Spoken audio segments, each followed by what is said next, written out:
영상 시청 전에 아직 안 하셨다면 구독과 좋아요 부탁드립니다. 재미있는 영상 지인에게 공유도 해주세요. 저희에게 큰 응원이 됩니다.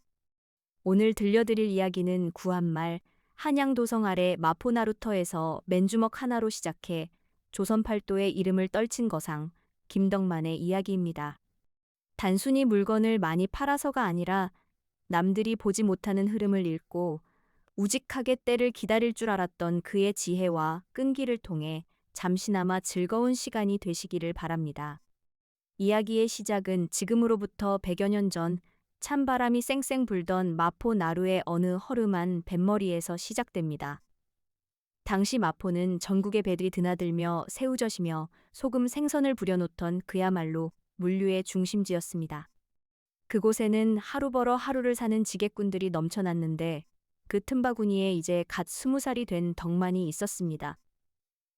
덕만은 일찍이 부모님을 여의고 물려받은 것이라고는 낡은 지게 하나와 튼튼한 두 다리뿐이었습니다. 하지만 덕만에게는 남들에게 없는 특별한 자산이 하나 있었으니 바로 한 번 들은 것은 잊지 않고 한 번 맺은 약속은 목에 칼이 들어와도 지키는 신용이었습니다. 보통의 지객꾼들은 그날그날 배가 들어오면 짐을 나르고 품삯을 받아 막걸리 한 사발로 고단함을 씻어내기 바빴습니다. 그러나 덕만은 달랐습니다. 그는 짐을 나르면서도 항상 귀를 열어두었습니다. 뱃사람들이 주고받는 농담 속에 돈이 되는 정보가 숨어 있다는 것을 알았기 때문입니다. 전라도에서 올라온 선장이 올해는 남쪽 바다 수온이 차서 멸치가 통 잡히질 않네 라고 투덜거리는 소리를 들으면 덕만은 그날 밤 잠들기 전 흙바닥에 막대기로 멸치값을 계산해 보곤 했습니다. 그러던 어느 날 덕만에게 인생을 바꿀 기회가 찾아왔습니다. 당시 마포 객주에는 최영감이라 불리는 깐깐한 소금 도매상이 있었는데 성질이 어찌나 불같은지 일꾼들이 혀를 내두르며 도망가기 일쑤였습니다. 어느 날 최영감이 급하게 충청도 강경으로 서차를 보내야 했는데 장마철이라 강물이 불어 아무도 가려 하지 않았습니다. 그때 덕만이 나섰습니다. 제가 다녀오겠습니다. 단, 제가 제 시간에 다녀오면 저에게 소금 한 가마니를 원가해 주십시오. 사람들은 미친 짓이라며 말렸지만 덕만은 밤낮을 쉬지 않고 진흙탕길을 달려 사흘 만에 답신을 받아왔습니다.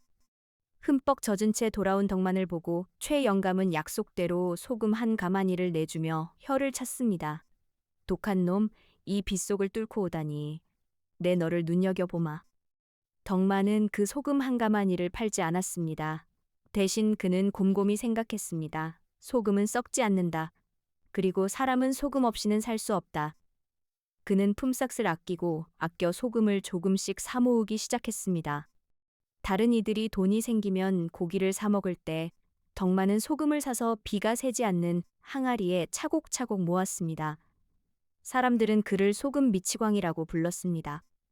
당신은 소금값이 똥값이라 불릴 만큼 흔했기 때문입니다. 하지만 덕만은 서해안 염전의 늙은 연부에게서 들은 이야기를 기억하고 있었습니다. 10년에 한 번씩 하늘이 뚫린 듯 비가 쏟아지는 해가 오면 염전은 쑥대밭이 되고 소금은 금값이 된다네.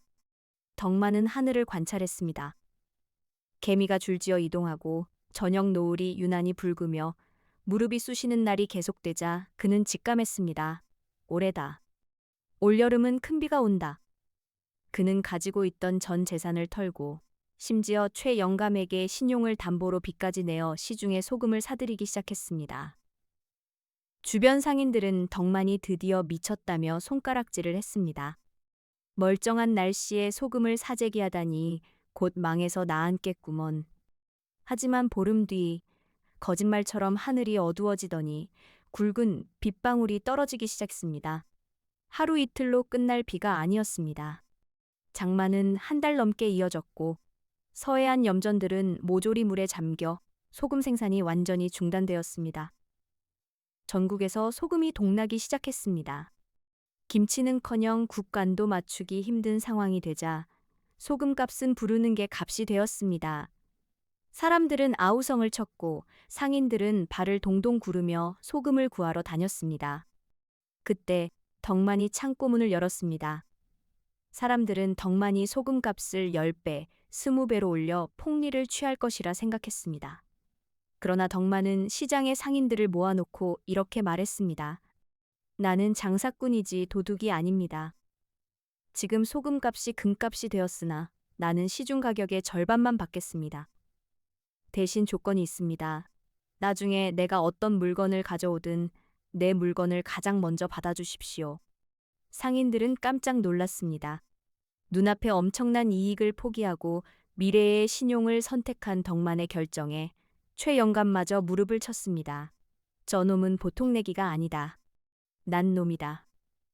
덕만은 그해 장마로 큰 돈을 벌었을 뿐만 아니라 마포나루의 모든 상인들에게 김덕만이 가져오는 물건은 믿을 수 있다는 확실한 신용을 얻게 되었습니다. 이것이 바로 덕만이 훗날 거상이 될 수 있었던 첫 번째 발판이었습니다.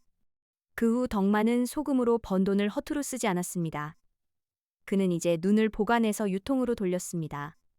당시 한양의 양반들은 겨울철에 싱싱한 생선을 맛보고 싶어 했지만 운송 기술이 없어 불가능한 일이었습니다.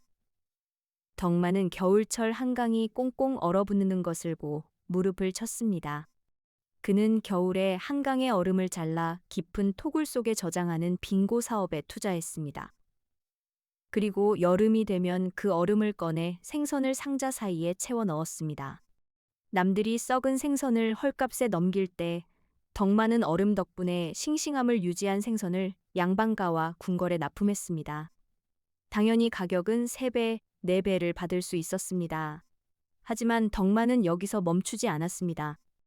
그는 단순히 물건을 파는 것을 넘어 사람의 마음을 샀습니다. 흉년이 들어 쌀값이 폭등하면 그는 창고를 열어 빈민들에게 죽을 쑤어 나누어 주었습니다.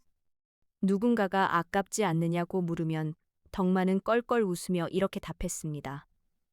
사람이 있어야 장사도 있는 법입니다. 이들이 살아남아야 내년에도 내 물건을 사주지 않겠습니까? 세월이 흐르고 흘러 어느덧 덕만은 마포나루를 호령하는 거상이 되었습니다. 그의 상단에는 수백 명의 일꾼이 딸려 있었고 그의 배는 서해를 넘어 중국과 일본까지 오갔습니다. 하지만 늘 초심을 잃지 않았습니다. 비단 옷을 입고 가마를 타는 대신 여전히 질긴 무명옷을 입고 장부를 직접 확인했습니다. 이야기의 마지막, 노인이 된 덕만이 아들을 불러 앉혀놓고 남긴 유언은 장사꾼들 사이에서 전설처럼 내려오게 됩니다. 아들아, 장사는 이문을 남기는 것이 아니라 사람을 남기는 것이다. 이문은 잠시 내 주머니에 머물다 가는 바람 같은 것이지만 사람은 평생 나를 지탱해주는 땅과 같은 것이다. 눈앞에 푼돈에 눈이 멀어 10년 뒤에 큰 흐름을 놓치지 말거라. 비가 오면 우산을 팔 생각만 하지 말고 비가 그친 뒤 맑은 날을 위해 양산을 준비하는 자가 되어야 한다. 김덕만은 그렇게 눈을 감았지만 마포나루에는 오랫동안 그의 이름이 회자되었습니다.